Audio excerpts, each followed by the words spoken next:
Ottavo game del match Carlsen-Nepomniachtchi.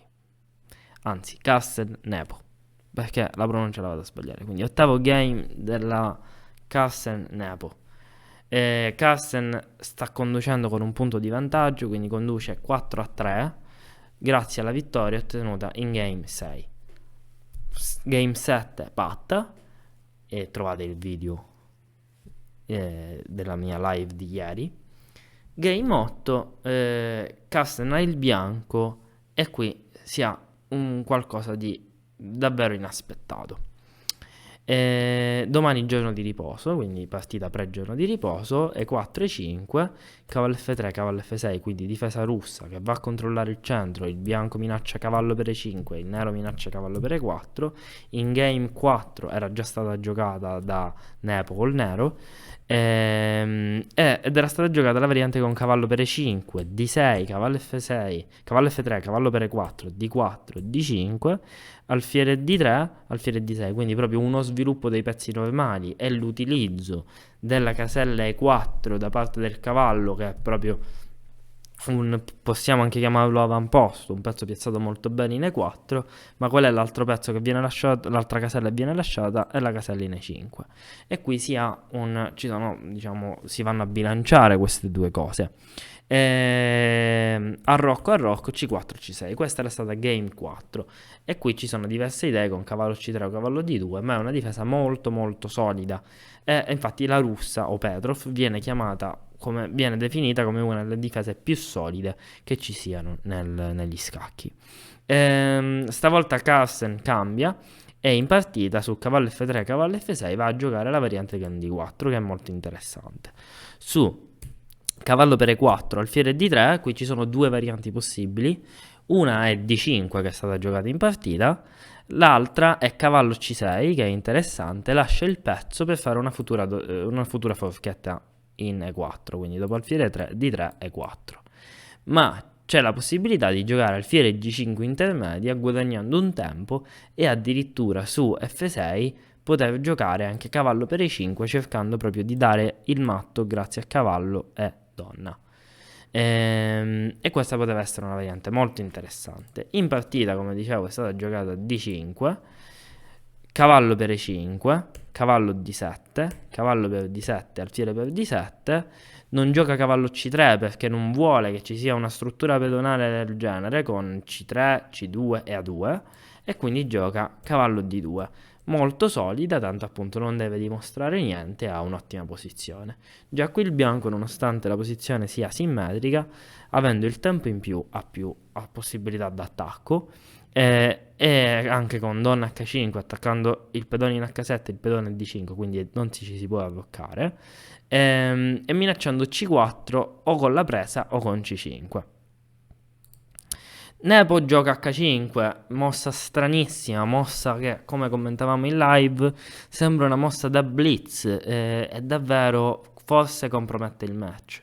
Come dicevo nella live, non voglio, durante il corso della live, non voglio peccare di tracotanza, di arroganza, assolutamente no, però è assurdo vedere delle mosse del genere in un match mondiale, probabilmente già Nepo si sentiva sconfitto e ha risentito tantissimo, come è stato anche detto in chat, come riferendo a una citazione di Caruana durante il commento, probabilmente proprio dopo la partita ha risentito davvero tanto della sconfitta in Game 6, e ciò ha compromesso tutto il resto.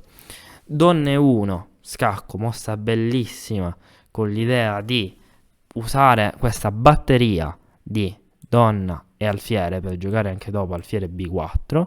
Re F8, si poteva giocare anche alfiere 7, ma qui ci sarebbe stata donne 7, scusatemi, ma ci sarebbe stata alfiere G5, dopo presa Re F8, alfiere D2. Questa diventa una debolezza, perché qual è il discorso? Perché H5 è una mossa da blitz? Perché è una mossa che se non viene giustificata da un piano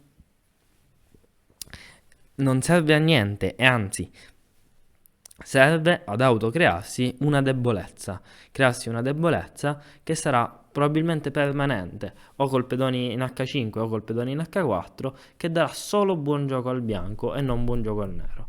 È una mossa che appunto si può giocare nella blitz per provare a complicare, ma qui non ha assolutamente senso contro un giocatore come Carlsen. Alfiere B4, donna 7, alfiere per D6, donna per D6, donna D2. Fin qui proprio la sua idea è quella di andare a giocare sulle debolezze, su aver messo male la sorte pedonale più debole. E quindi è stato annientato Nepo in questa variante, ma con qualcosa di semplice. Per questo in quel commento Caruana ha detto ha giocato da 2003. Perché ha giocato davvero male, ha fatto delle cose strane che non sono da lui. E forse ha subito davvero troppo la botta, troppo la tensione. Ricordiamoci dove siamo, cosa si sta giocando, cosa c'è in palio. Siamo proprio all'apice. E anche una divinità come Nepo, perché qui i ragazzi non voglio assolutamente dire, non voglio assolutamente paragonarmi con gente del genere, perché qui stiamo parlando di fenomeni, di appunto divinità. Però è andato a crollare, è crollato dal punto di vista psicologico probabilmente, dal punto di vista della tensione. Gli sarebbe servito il giorno di riposo oggi, non avremmo visto questa partita. Ma siccome il giorno di riposo non c'è stato, Carlsen continua a giocare ai suoi livelli, Nepo è calato oggi drasticamente. Non credo che accadrà, ma sicuramente avrà in futuro, nelle prossime partite, ma avrà compromesso il match, questo è abbastanza ovvio. Torre 8, torre 1, torre H6 prova a sviluppare la torre, donna G5. You're gonna see me shine, shine, shine, shine, walking on beams of light, light, light, light, light.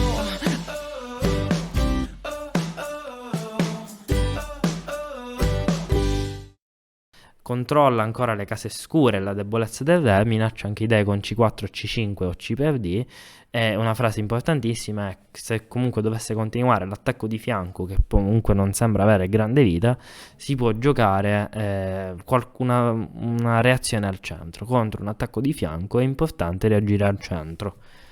C6, torre per E8, alfiere per E8, torre 1, con l'idea, diciamo, anche abbastanza banale che se qui non si può giocare granché, non si possono provare a cambiare i pezzi, perché ad esempio su una variante del genere su donne 1 c'è anche alfiere F1 e poi donne 2 non ci sono problemi.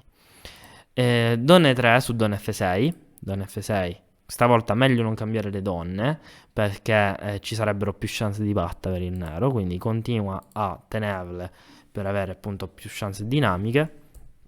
Gioca H3, previene prima di tutto mosse come G5, come H4, H3, le previene, quindi fa una cosa bellissima, soffoca il controgioco e poi può iniziare a stringere il suo avversario verso la mossa finale. D per C4, alfiere per C4, B5, e qui c'è questa idea, c'è l'idea di giocare donna 3, gioca donna 3 e va a guadagnare un pedone, qualcosa di incredibile. Quindi B5 non va bene, non c'era granché da fare, ma sicuramente B5 è un errore perché va proprio a perdere un pedone secco, perché dopo donna 3 scacco, re G8, donna per A7 si attacca l'alfiere in D7, l'alfiere in D7 sarà sotto. Alfiere per H3 potrebbe essere possibile, ma su alfiere per H3 c'è torre 8, re H7 e donna per F7. E questo chiaramente rimane impresa. Quindi dopo donna per A7 la partita già sembra compromessa. Donna D8, Carlsen gioca ad alfiere B3, torre D6, torre 4, quindi minaccia anche di giocare qualcosa come torre F4 e attaccare su F7, alfiere 6, cambiano i pezzi e qui il finale è nettamente vinto per il bianco, non c'è che cosa fare, perché nei finali vige il principio delle due debolezze, cioè le due debolezze già portano alla vittoria del giocatore che è riuscito a procurarsele. E in più qui, oltre ad avere appunto il pedone in meno, una cosa che può capitare nei finali di donne è che ci siano chance di perpetuo, cioè che ci siano chance di dare scacco all'infinito.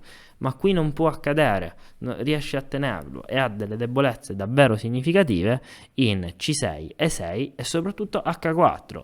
Per questo l'H5 di prima non andava bene. Ora proprio ne abbiamo avuto una dimostrazione Questa partita secondo me comunque è molto molto istruttiva per capire come si debba giocare contro le debolezze, andare pian piano a sfruttarle. Se il nostro avversario fa una mossa esagerata e non la giustifica, cioè non trova un piano adatto per quella mossa, la mossa rimarrà debole. Donna 5, donna per C6, donna E1, re H2, donna per F2, donna per E6 scacco. Stiamo parlando sempre di una posizione dove ha 2 pedoni in più, donna E4, re G8, gioca B3, perde A2 ma prende B5 e poi qui continua a tenere i 2 pedoni e prova pian piano, evitando possibilità di perpetuo e mettendo la donna qui dietro per poter spingere il pedone, riesce a vincere il finale con abbastanza semplicità. Donna D3, donna F2, donna C1 perché su donna F4 può giocare re G1 e para il perpetuo che sarebbe stato con donna C1, donna F4, quindi va a tenere le case di scacco, cosa importantissima che vi consiglio di fare quando avete questo tipo di finali. Tenete le case dove l'avversario possa darvi scacco. Re G1, re H7, scacco di nuovo, G6, donna D1. A questo punto para tutti gli scacchi in prima, tutti questi scacchi in prima non ci saranno, non ci sarà più possibilità. Donna E3, re H1, G5, prova qualcosa, inizia a spingere il pedone, ma il pedone è infermabile, non c'è che cosa fare, anche perché se la donna ferma questo, in qualche modo, e vi dico che la donna è il peggior bloccatore, cioè il pezzo peggiore perché possa bloccare una determinata spinta pedonale o una determinata insieme di insomma attacchi verso un pezzo, ci sarà l'altro pedone che avanzerà. Quindi con 2 pedoni passati in un finale del genere, il finale è già vinto. Nepo prova a giocare H3 qui, ma H3 è una mossa che perde subito, appunto perché c'è donna F3 che evita tutti i rischi. Probabilmente avrebbe vinto anche G per H3, ma meglio non rischiare. Quindi ha vinto con proprio nonchalance, tranquillità, e probabilmente si è anche preso il match. Il match ora sembra essere in mano di Carlsen del tutto. E ora per continuare che cosa posso fare? Beh, innanzitutto ti consiglio di iscriverti al nostro canale in modo tale da non perderti le nuove video lezioni. E poi puoi vedere il video che è stato più cliccato in questa settimana. Ci vediamo, ciao!